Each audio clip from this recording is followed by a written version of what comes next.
بسم اللہ الرحمن الرحیم وحدہ والصلاة والسلام علی من لا نبی بعدہ ولا رسول بعده ولا شریعت بعد شریعته ولا کتاب بعد کتابه ولا أمة بعد أمته ولا نبوة بعد نبوته أما بعد فأعوذ بالله من الشيطان الرجيم بسم الله الرحمن الرحيم واصبر وما صبرك إلا بالله ولا تحزن عليهم ولا تك في ضيق مما يمكرون إن الله مع الذين اتقوا والذين هم محسنون صدق الله العظيم وصدق رسوله النبي الكريم ونحن على ذلك من الشاهدين والشاكرين والحمد لله رب العالمين اللهم صل على محمد وعلى آل محمد كما صليت على إبراهيم وعلى آل إبراهيم إنك حميد مجيد اللهم بارك على محمد وعلى آل محمد كما باركت على إبراهيم وعلى آل إبراهيم إنك حميد مجيد عزیزان محترم و مکرم، اللہ تبارک و تعالی کی لانیاب کتاب میں سے 14واں پارہ اور سورۃ النحل کی آخری آیت میں نے آپ کے سامنے تلاوت کی ہے۔ اللہ تبارک و تعالی سے میری دعا ہے کہ جو بھی الفاظ میں آپ لوگوں کے سامنے بیان کروں، اللہ رب العزت محض اپنی رضا کے لیے وہ الفاظ کہنے کی توفیق نصیب فرمائے، اور اس کے بعد اللہ رب العزت ہم سب کو اس پر عمل کرنے کی توفیق نصیب فرمائے۔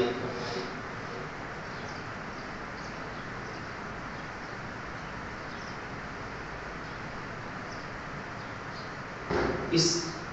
آخری آیت میں یہ جو سورۃ النحل کی آیت ہے، اس میں اللہ رب العزت نے 2 چیزوں کو بیان کیا ہے، اور اگر میں اور آپ غور و فکر کریں انہی 2 باتوں کو دین اسلام کی جڑ اور بنیاد بھی کہہ سکتے ہیں۔ ان 2 باتوں میں سے ایک کا تعلق حقوق اللہ سے ہے اور دوسرا حقوق العباد سے ہے، اور یہی 2 چیزیں ایسی ہیں، یہ پورے دین کا نچوڑ بھی ہے اور پورے دین کا خلاصہ بھی ہے۔ یعنی ہماری زندگی میں 2 چیزیں ہیں، حقوق اللہ اور حقوق العباد، اور اگر میں اور آپ غور و فکر کریں اسی کو پورے دین کا خلاصہ اور دین کی جڑ جو ہے وہ قرار دیا گیا ہے۔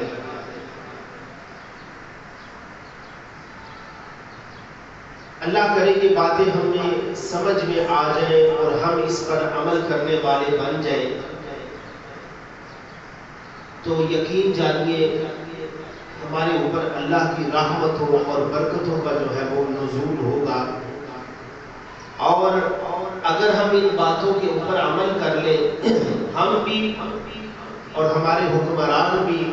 اور ہمارے جتنے بھی ادارے ہیں، وہ اگر ان باتوں کے اوپر عمل پیرا ہو جائے تو پورے کا پورا معاشرہ امن کا گہوارہ بن سکتا ہے. دین اسلام میں اللہ نے بے پناہ خوبیاں رکھی ہے اور اس میں خیر ہی خیر ہے، اور اسی کے اوپر اللہ رب العزت نے کامیابی کا جو ہے وہ معیار رکھا ہے. اس آیت کا پس منظر یہ ہے کہ مشرکین مکہ اور کافر اور مشرک اور منافق یہ امام الانبیاء جناب محمد رسول اللہ صلی اللہ علیہ وسلم کو تنگ کیا کرتے تھے. بشری تقاضوں کے مطابق کسی وقت جناب محمد رسول اللہ صلی اللہ علیہ وسلم ان کی اذیتوں اور تکلیفوں سے بعض دفعہ آپ بہت زیادہ پریشان نظر آتے تھے، لیکن اللہ کی نصرت اور اللہ کی مدد ہمیشہ آپ کے ساتھ رہی. اور ہمیشہ یہ بات ذہن میں رکھیے گا، جن لوگوں کی نیتیں اچھی ہوتی ہیں اللہ کی مدد ہمیشہ انہی کے ساتھ ہوتی ہے. جو اچھا سوچتے ہیں اور ان کی اچھی نیت ہوتی ہے، اس لیے تو فرمایا انما الاعمال بالنیات، اعمال کا جو دار و مدار ہے وہ نیت کے اوپر ہوتا ہے، اور ہر عمل میں نیت کا بڑا جو ہے وہ اثر ہوتا ہے. اور اگر ہم عمل کرنے سے پہلے اچھی نیت کر لیں تو یقین جانیے وہ ہمارا عمل ہمارے لیے خیر کا، نجات کا اور کامیابی کا جو ہے وہ ذریعہ بن جائے گا. تو نبی اکرم صلی اللہ علیہ وسلم بہت سارے معاملات میں پریشان بھی نظر آئے، لیکن اللہ کی مدد ہمیشہ آپ کے ساتھ رہی. اور 10 باتیں ایسی ہیں جن کے متعلق میں آپ کے سامنے تذکرہ کروں گا، اور یقین جانیے اگر میں نے اور آپ نے ان کو اپنی زندگی کا حصہ بنا لیا تو ہماری زندگیاں خوبصورت بن جائیں گی. جب میری اور آپ کی زندگی امام الانبیاء جناب محمد رسول اللہ صلی اللہ علیہ وسلم کی تعلیمات کے مطابق گزرے گی تو یقیناً زندگیوں میں ایک نکھار پیدا ہوگا. میں نے اس دن بھی کہا تھا اللہ کرے ہمارے ظاہر اور باطن پہ نبی علیہ السلام کی پاکیزہ تعلیمات کا رنگ چڑھ جائے. جب یہ رنگ ہمارے ظاہر اور باطن پہ آئے گا تو ہمارا ظاہر اور باطن جو ہے وہ روشن ہو جائے گا. تو جب بندہ نیت اچھی کرتا ہے کسی کام میں بھی تو اللہ کی مدد اس کے ساتھ ہوتی ہے. جب کوئی بندہ اچھا سوچے گا، کسی کا فائدہ سوچے گا تو ظاہری بات ہے اللہ دیکھ رہا ہے تو اللہ رب العزت اسی کے مطابق جو ہے وہ فیصلے فرماتے ہیں اور اسی کے مطابق جو ہے وہ اللہ کی مدد آتی ہے. اور بے شمار واقعات ایسے ہیں اور ایک دو واقعات کا بھی میں تذکرہ کروں گا. حضرت موسیٰ علیہ السلام ہمیشہ یاد رکھیے گا، جس بندے کی زندگی میں تقویٰ ہے، پرہیزگاری ہے، وہ اللہ سے ڈرتا ہے تو اللہ رب العزت اسے کبھی تنہا نہیں چھوڑتے. اللہ وہاں سے راستہ نکالتے ہیں جہاں سے بندے کا وہم و گمان بھی نہیں ہوتا. بعض دفعہ بندہ پریشان ہوتا ہے، اس کے پاس کچھ بھی نہیں ہوتا، لیکن وہاں سے اللہ رزق دے دیتے ہیں جس وہاں سے اس بندے کا کبھی تصور بھی نہیں گیا ہوگا. اللہ رب العزت وہاں سے جو ہے وہ رزق عطا فرما دیتے ہیں. رزق کے دروازے جو ہے وہ کھول دیتے ہیں، لیکن شرط یہ ہے ہماری نیت ٹھیک ہو اور ہمارے اندر تقویٰ ہونا چاہیے، پرہیزگاری ہمارے اندر ہونی چاہیے۔ حضرت موسیٰ علیہ السلام تقویٰ اور اخلاص کے پیکر تھے، یعنی ظاہری بات ہے اللہ کے نبی تھے، اور اس وقت فرعون بنی اسرائیل کے اوپر بڑا ظلم کیا کرتا تھا، اور اللہ رب العزت نے موسیٰ علیہ السلام کو حکم دیا کہ آپ ان لوگوں کو لے کے نکل جائیں۔ تقریباً 6 لاکھ کے قریب یہ لوگ تھے جو موسیٰ علیہ السلام کے ساتھ نکل پڑے، اور ادھر سے فرعون اور اس کی فوجیں بھی ان کا پیچھا کر رہی ہیں۔ موسیٰ علیہ السلام اپنے لشکر کے ساتھ بحر کلزم کے کنارے پہ پہنچ جاتے ہیں۔ بحر کلزم کا کنارہ ہے اور بنی اسرائیل کے لوگ وہاں رک جاتے ہیں، آگے جانے کا نام بھی نہیں لے رہے، اور کہتے ہیں موسیٰ آج تو نے ہمیں مروا دیا ہے، موسیٰ آج تو نے ہمیں مروا دیا ہے، کہاں جائیں؟ آگے دیکھتے ہیں تو دریا کی موجیں ہیں، پیچھے دیکھتے ہیں تو فرعون کی فوجیں ہیں، کیا کریں؟ تو حضرت موسیٰ کلیم اللہ ان کی زبان سے بڑا خوبصورت ایک جملہ نکلتا ہے،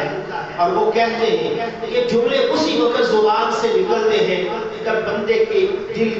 دل میں تقویٰ ہوتا ہے، پرہیزگاری ہوتی ہے، اور وہ اپنے رب کے اوپر، اپنے مالک اور خالق کے اوپر بھروسہ کرتا ہے۔ تو موسیٰ علیہ السلام کیا کہتے ہیں؟ تمہیں پریشان ہونے کی ضرورت نہیں ہے، ظاہری بات ہے انسان ہے، فطرتی عمل ہے، پریشان ہو جانا،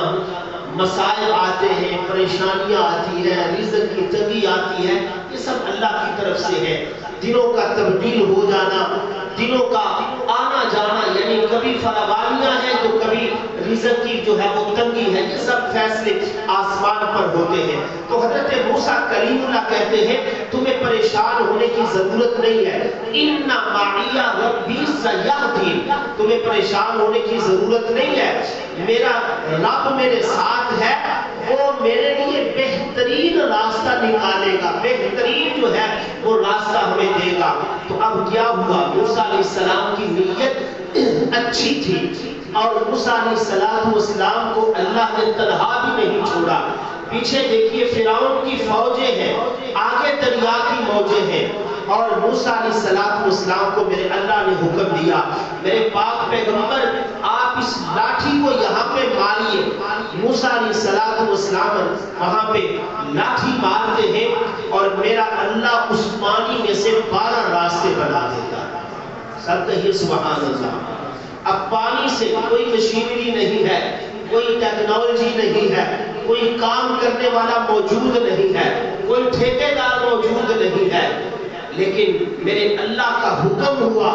تو چونکہ یہ 12 قبیلے تھے موسیٰ علیہ السلام کے ساتھ، میرے اللہ نے پانی میں سے 12 راستے بنا دیے۔ پانی میں 12 راستے میرے اللہ نے، یوں سمجھ لیجیے کہ 12 پل میرے اللہ نے بنا دیے۔ 12 پل، بعض تفاسیر والوں نے تو یہاں تک لکھا جو راستے بنائے تھے دیواریں تھی وہاں پہ کھڑکیاں بھی لگ گئی، ایسی کھڑکیاں لگیں چونکہ 6 لاکھ کا لشکر تھا، ظاہری بات ہے جہاں سے راستہ مل رہا تھا وہاں سے گزرنا تھا، اور وہ ایک دوسرے کو دیکھ کے اپنی آنکھوں کو ٹھنڈک پہنچا رہے تھے۔ چلو میں اس راستے پہ ہوں تو میرا بیٹا اس طرف ہے، میں اس طرف ہوں تو میری بیوی وہ جا رہی ہے، میں اس طرف ہوں تو میری ماں وہ جا رہی ہے۔ تو میرے اللہ نے نیت بہترین تھی، اور میرے اللہ کی مدد کیسے شامل حال ہوئی۔ بنی اسرائیل کے کسی شخص کے دل میں، دماغ میں یہ تصور بھی نہیں تھا کہ دریا سے راستہ بنے گا، کیسے راستہ بنے گا، لیکن میرے اللہ نے وہاں سے راستہ بنا دیا جہاں کسی کا وہم و گمان بھی نہیں تھا۔ تو بعض دفعہ اللہ کی مدد جو ہے وہ ایسے ہی آتی ہے۔ اب دوسرا واقعہ دیکھیے، جناب محمد رسول اللہ صلی اللہ علیہ وسلم ہجرت کرتے ہیں حضرت ابو بکر رضی اللہ تعالیٰ عنہ کے ساتھ، آپ دونوں غار ثور میں چلے جاتے ہیں، اور غار ثور میں آپ پہنچ جاتے ہیں، اور امام الانبیاء جناب محمد رسول اللہ صلی اللہ علیہ وسلم غار میں ہے، حضرت ابو بکر بھی غار میں ہے، اور ادھر یہ لوگ تلاش کرتے کرتے غار ثور میں پہنچ جاتے ہیں۔ بعض لوگ ایسے ہیں جو عمرہ پر گئے، انہوں نے غار ثور کو دیکھا بھی ہوگا۔ تو اللہ کی مدد ایسے آتی ہے، نبی اکرم صلی اللہ علیہ وسلم وہاں پہ موجود ہیں، حضرت ابو بکر رضی اللہ عنہ بھی، اور یہ دشمن بالکل یوں دروازے پہ کھڑے ہیں۔ حضرت ابو بکر پریشان ہے، خدا کی قسم حضرت ابو بکر کو اپنی جان کی کوئی فکر نہیں تھی، اپنی جان کی کوئی فکر نہیں تھی۔ فکر تھی تو جناب محمد رسول اللہ صلی اللہ علیہ وسلم کی، کسی اور چیز کی فکر نہیں تھی کہ میری جان چلی جائے گی، میرے ساتھ یہ ہوگا۔ تو اللہ کی مدد ایسے شامل حال جو ہے وہ ہوتی ہے۔ تو نبی علیہ السلام نے کہا ابو بکر تجھے پریشان ہونے کی ضرورت نہیں ہے، تجھے پریشان ہونے کی ضرورت نہیں ہے، اللہ ہمارا نگہبان ہے، اللہ ہماری حفاظت کرنے والا ہے۔ اب دیکھیے یہی لوگ وہاں پہ کھڑے ہوئے تھے، تلواریں لے کے کھڑے ہوئے تھے۔ نبی علیہ السلام نے اپنے بستر پہ حضرت علی رضی اللہ تعالیٰ کو لٹا دیا، اور نبی مہربان جناب محمد رسول اللہ صلی اللہ علیہ وسلم ان کے درمیان سے نکل گئے، کسی کو کوئی پتہ بھی نہیں چلا۔ اب یہاں پہ حضرت ابو بکر رضی اللہ تعالیٰ عنہ جب پریشان ہوئے تو نبی علیہ السلام نے کیا جملہ کہا ابو بکر تجھے پریشان ہونے کی ضرورت نہیں ہے، لا تحزن ان اللہ معنا، غم کرنے کی کوئی ضرورت نہیں ہے، اللہ جو ہے وہ ہمارے ساتھ ہے۔ اللہ جیسے موسیٰ علیہ السلام نے کیا کہا، اب بندے کے وہم و گمان میں نہیں رکھا ہے کہ کلزم میں راستہ بنے گا۔ معلوم ہوا جب دل میں تقوی ہوتا ہے، پرہیزگاری ہوتی ہے، اللہ کا ڈر ہوتا ہے، تو پھر جب بندے کا یقین کامل اللہ کی ذات پہ ہوتا ہے تو پھر اللہ رب العزت وہاں سے راستے ہموار کر دیتے ہیں جہاں کوئی آدمی اس کا تصور بھی جو ہے وہ نہیں کر سکتا۔ اس لیے ہماری نیت ہمیشہ اچھی ہونی چاہیے، جب ہماری نیت اچھی ہوگی تو پھر اللہ کی مدد بھی جو ہے وہ شامل حال ہوگی۔ تو نبی علیہ السلام بعض دفعہ یاد رکھیے گا، چونکہ انبیاء معصوم عن الخطا ہوتے ہیں، انبیاء معصوم عن الخطا ہوتے ہیں، گناہ کوئی چھوٹے سے چھوٹا گناہ بھی ان کے وجود کے قریب بھی نہیں جا سکتا، وہ اتنے معصوم اور اتنے جو ہے وہ پاکیزہ ہوتے ہیں۔ لیکن بعض دفعہ اللہ رب العزت اپنے نبی کے اوپر حکم نبی کو ہوتا ہے، لیکن اصل میں بات سمجھانا امت کو مقصد ہوتا ہے کہ یہ لوگ ان باتوں سے فائدہ حاصل کریں، ان باتوں سے نصیحت حاصل کر کے اپنی زندگی کے اندر جو ہے وہ تبدیلی لائیں۔ تو چند چیزیں ایسی ہیں اگر میں اور آپ ان کے اوپر عمل کر لیں تو یقین جانیے زندگی ہماری پرسکون بن جائے گی۔ نبی علیہ السلام نے فرمایا کہ جو بندہ اللہ کا ڈر دل میں رکھتا ہے، اللہ کا خوف، اگر وہ تنہا ہے تب بھی اللہ سے ڈرتا ہے، اگر وہ مجمع میں بیٹھا ہے تب بھی وہ اللہ سے ڈرتا ہے کہ میرا اللہ مجھے دیکھ رہا ہے۔ میں نے گزشتہ جمعہ میں بھی اس بات کے اوپر گفتگو کی تھی کہ جیسے ہم نماز بڑی خوبصورت پڑھتے ہیں، ہمارا سجدہ، ہمارا رکوع، ہمارا تشہد، ہمارا قیام بڑا اچھا ہوتا ہے، اور ہم کہتے ہیں کہ بھئی نماز میں ادھر ادھر نہیں دیکھتے کہ بھئی اللہ دیکھ رہا ہے۔ تو ایسے ہی جو اللہ ہمیں سجدے کی حالت میں دیکھتا ہے، وہ اللہ ہمیں جب ہم تنہائی میں بیٹھتے ہیں، بند کمروں میں بیٹھتے ہیں، اپنی دکان پہ بیٹھتے ہیں، جب ہم اچھے عمل کر رہے ہیں یا برے عمل کر رہے ہیں، ہمارے ہر وقت اللہ جو ہے وہ ہمیں دیکھ رہا ہے، وہ ہر چیز کو جو ہے وہ دیکھ رہا ہے، اس سے کوئی چیز یعلم خائنۃ الاعین وما تخفی الصدور، یہ میرے اللہ کی جو ہے وہ صفت ہے۔ تو اس لیے فرمایا کہ جو بندہ تنہائی میں اللہ سے ڈرنے والا ہو اور مجمع میں بیٹھا ہے تب بھی وہ اللہ سے ڈرتا ہے، تو فرمایا اللہ رب العزت جو ہے اس عمل کی وجہ سے اس کی زندگی کو اللہ رب العزت پرسکون بنا دیں گے۔ اور جو چونکہ یہ تقویٰ ہے، یہ پرہیزگاری ہے، اللہ سے ڈرنا، اللہ سے ڈرنا یہ تقویٰ اور پرہیزگاری ہے۔ اس لیے قرآن حکیم نے ایک جگہ پہ فرمایا، دیکھیے میرے سمیت بہت سارے مسلمانوں کا مسئلہ یہی بنا ہوا ہے، ہم ہمیشہ رزق کے معاملہ میں پریشان نظر آتے ہیں، لیکن فرمایا اگر تم تقوی اختیار کر لو گے، تقوی اختیار کر لو گے، وَمَن يَتَّقِ اللَّهَ يَجْعَل لَّهُ مَخْرَجًا وَيَرْزُقْهُ مِنْ حَيْثُ لَا يَحْتَسِبُ۔ تقوی پیدا کرنا تمہارا کام ہے، اپنے ظاہر میں اپنے باطن میں میری محبت آ جائے، تمہارے دلوں میں میرا ڈر آ جائے، تو فرمایا پھر میں تمہیں وہاں سے رزق دوں گا جہاں تمہارا وہم و گمان بھی نہیں دوں گا۔ اور دوسری نصیحت رسول اللہ صلی اللہ علیہ وسلم نے بیان فرمائی، فرمایا کہ انسان کی ہمیشہ دو حالتیں ہوتی ہیں، انسان کی ہمیشہ دو حالتیں ہوتی ہیں، ایک حالت اس کی ہوتی ہے رضامندگی والی اور ایک حالت اس کی ہوتی ہے غصے والی، یعنی دو حالتیں ہیں، ایک ہے خوشی والی رضامندی والی اور دوسری ہے غصے والی حالت۔ تو نبی علیہ السلام نے فرمایا کہ ان دونوں حالتوں میں بندے کو ایک ہونا چاہیے۔ اب کیا ہے، یہ نہیں ہے کہ میں غصے میں ہوں تو میں اپنی بھڑاس کسی پہ نکال دوں، میں غصے میں ہوں تو میں غلط فیصلہ کر دوں، میں غصے میں ہوں تو میں اپنے قلم کا غلط استعمال کر دوں، میں غصے میں ہوں تو میں اپنی زبان کا غلط استعمال کر دوں، میں خوشی میں ہوں تو میں اپنی زبان کا غلط استعمال کر دوں۔ نہیں، فرمایا کہ ایسا نہیں ہونا چاہیے، دو حالتیں ہیں، انسان خوش ہے تب بھی وہ اللہ کا شکر ادا کرتا نظر آئے، اور اگر اس کے اوپر کوئی تکلیف یا کوئی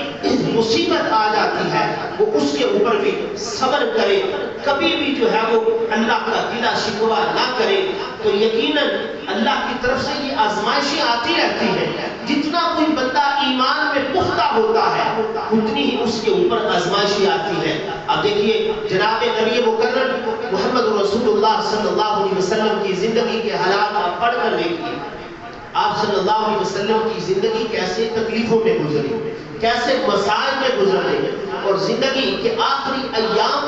اتنی بیماری، اتنا سخت بخار تھا، تو یہ آزمائشیں یہ زندگی کا حصہ ہوتی ہیں۔ تو نبی علیہ السلام نے فرمایا کہ ان دونوں حالتوں میں بندے کو ہمیشہ انصاف کے، عدل و انصاف کے کلمات کہنے چاہیے۔ یہ نہیں ہے کہ خوشی میں اچھے کلمات اور تھوڑا سا غصہ آ گیا یا تھوڑی سی پریشانی آ گئی تو اپنے جملے ہی تبدیل کر دیے، اور تھوڑا سا غصہ آ گیا اپنی بھڑاس کسی اور پہ نکال دی، جیسے میں نے کہا اپنی زبان کا غلط استعمال کیا، اپنی زبان کا تھوڑا سا غصہ آیا فوراً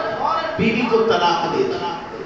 تھوڑا سا غصہ آیا فوراً بیوی کو طلاق دے دی، اب سر پکڑ کے بیٹھ گئے، یار یہ میں نے کیا کر دیا، پھر قاری صاحب پتہ ہی نہیں چلا، بس میں تو باہر سے غصے میں آیا ہوں، مجھے پتہ ہی نہیں چلا میں نے کون سا جملہ بول دیا، میری نیت یہ نہیں تھی، فلاں۔ فرمایا کہ نہیں، ہمیشہ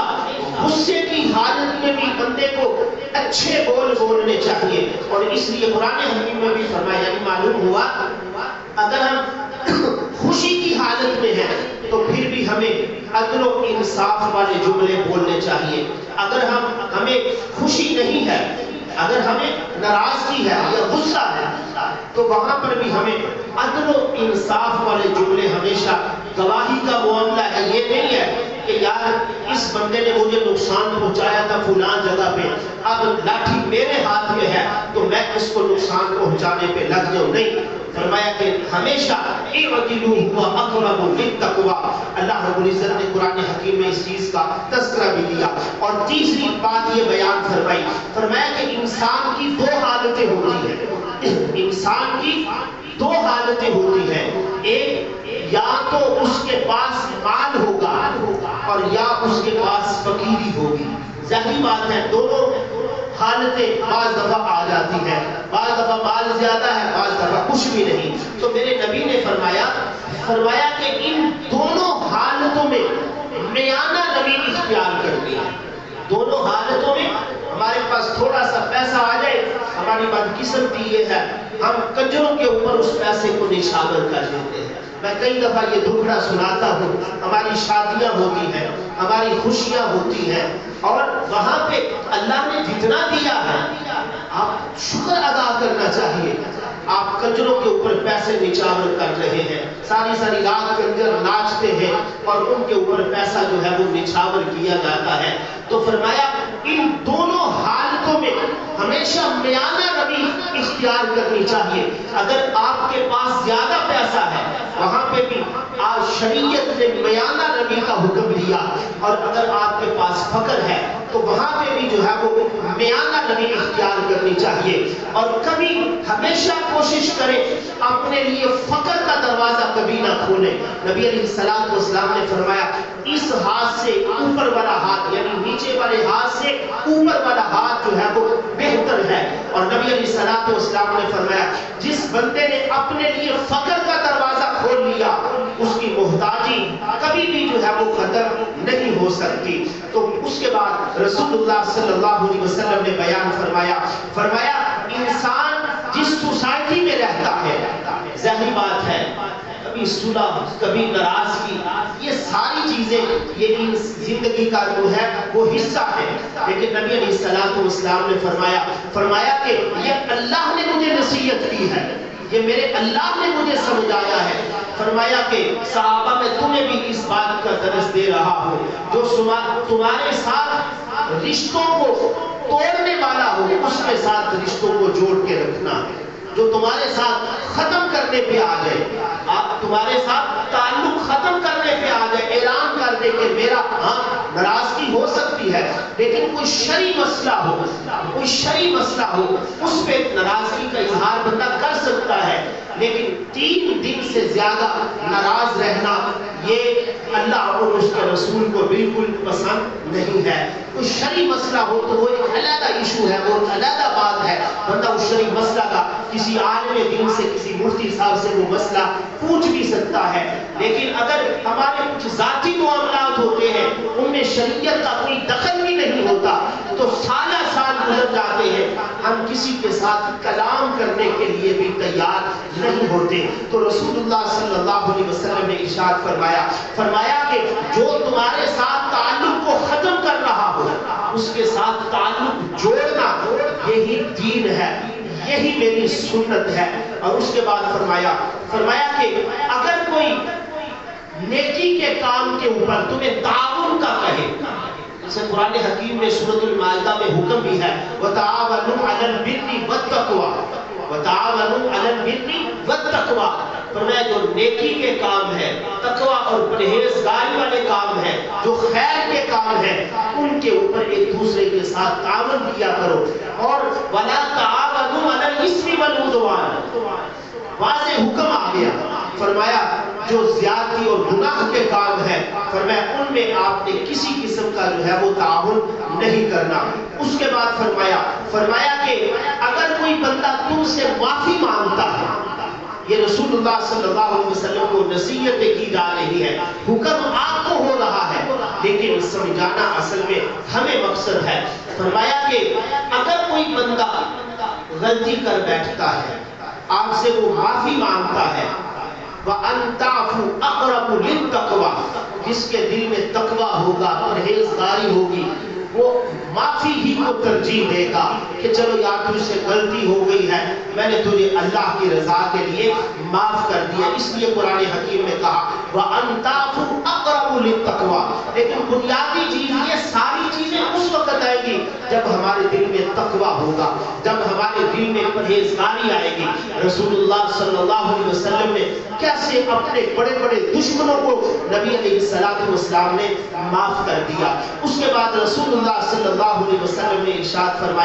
فرمایا کہ انسان کے پاس 2 حالتیں ہوتی ہیں، 2 حالتیں، ایک ہے بولنا اور ایک ہے چپ رہنا۔ اور نبی علیہ الصلوۃ والسلام نے فرمایا کہ من صامت نجات، آج ہم زیادہ بولنے کو بڑی دنائی سمجھتے ہیں، زیادہ بولنے کو بڑی چلاکی سمجھتے ہیں، زیادہ بولنے کو بڑا ہنر سمجھتے ہیں، لیکن ہم نے یہی دیکھا جو بندہ زیادہ بولتا ہے وہ زیادہ خطائیں کرتا ہے۔ جو بندہ زیادہ بولتا ہے وہ زیادہ خطائیں کرتا ہے، اور جو کم بولتا ہے اگرچہ ہمارے معاشرے میں اس کو کوئی یار یہ بڑا صوفی بن گئے،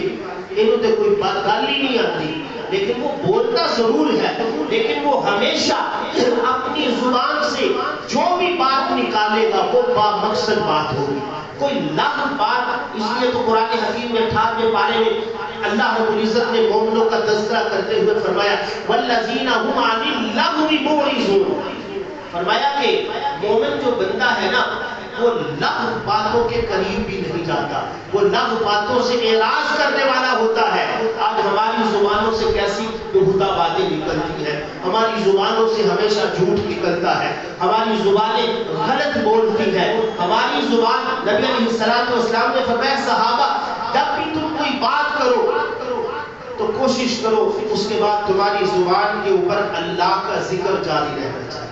تمہاری زبان کے اوپر اللہ کا ذکر جاری ہونا چاہیے۔ تو اس لیے رسول اللہ صلی اللہ علیہ وسلم نے فرمایا من صمت نجا،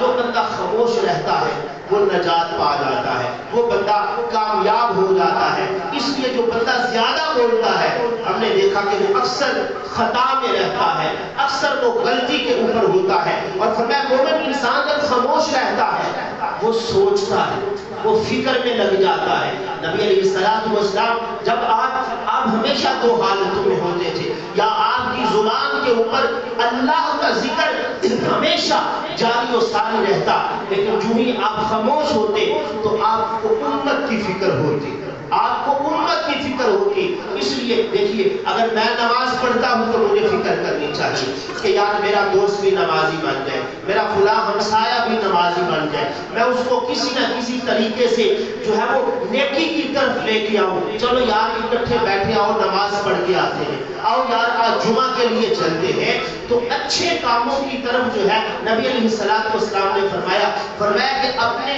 دوست کی فکر کرو، اس کے دین کی جو ہے وہ فکر کرنی چاہیے۔ اور فرمایا کہ دوسری چیز یہ ہے، فرمایا کہ جب بھی تم کسی چیز کو دیکھو تو فرمایا اپنی نظر سے اس کو عبرت کے لیے دیکھو، اس کو عبرت کے لیے۔ مثلا آج ہمارے معاشرے میں کیا ہوتا ہے، کسی کے اوپر تکلیف آتی ہے، کسی کے اوپر کوئی مصیبت آتی ہے، کسی کو کوئی صدمہ پہنچتا ہے تو ہم خوشیاں مناتے ہیں، یقین جانیے خوشی کا اظہار کرتے ہیں، حالانکہ ہمیں اس سے عبرت حاصل کرنی چاہیے۔ یار یہ مصیبت اس کے اوپر آئی ہے،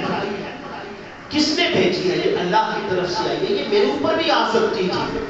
میرے اوپر بھی آ سکتی تھی۔ وہ بندہ پہلے بڑا رئیس تھا، آج کنگال ہو کے بیٹھا ہوا ہے،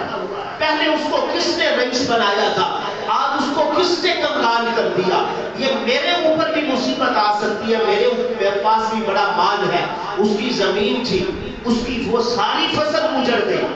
اچھا ہوا۔ حالانکہ ہمیں اس کے اوپر تماشا نہیں بننا چاہیے، بلکہ ہمیں اپنی سوچ کر اپنی جو ہے وہ فکر کرنی چاہیے، یار پتہ نہیں اس سے کوئی کمی ہو گئی ہے، مجھے بھی اللہ نے جو ہے وہ فصل دی ہے، میری بھی زمین ہے، میرے بھی فلاں چیزیں ہیں، میں نے کتنی زکات دی، میں نے کتنا جو ہے وہ عشر نکالا۔ فرمایا جو عقل والے لوگ ہوتے ہیں عبرۃ لأولی الالباب، وہ تماشا نہ بنتے ہیں نہ وہ کسی کو تماشا بناتے ہیں، بلکہ وہ عبرت حاصل کرتے ہیں۔ یار فلاں بڑا ہمارا دوست بڑا کڑیل جوان تھا، کوئی بیماری نہیں تھی، کوئی بیماری نہیں تھی، یار اچانک موت اس کے اوپر غالب آ گئی، اچانک وہ دنیا کو چھوڑ کے چلا گیا۔ یار ایک وقت آئے گا میں نے بھی اس جہان کو چھوڑ کے جانا ہے، اسے کوئی بیماری بھی نہیں تھی۔ تو فرمایا عبرۃ لأولی الالباب، جو لوگ عقل والے ہیں وہ ان چیزوں سے عبرت حاصل کرتے ہیں، وہ ان چیزوں کی طرف جو ہے وہ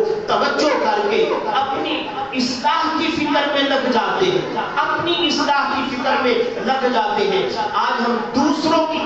دوسروں کا کپڑا اٹھا کے دیکھتے ہیں، اپنی اصلاح کی فکر نہیں کرتے۔ اس لیے میرے بھائیوں مجھے اور آپ کو ضرورت ہے کہ میں اور آپ اپنی اصلاح کریں اور جناب محمد رسول اللہ صلی اللہ علیہ وسلم کی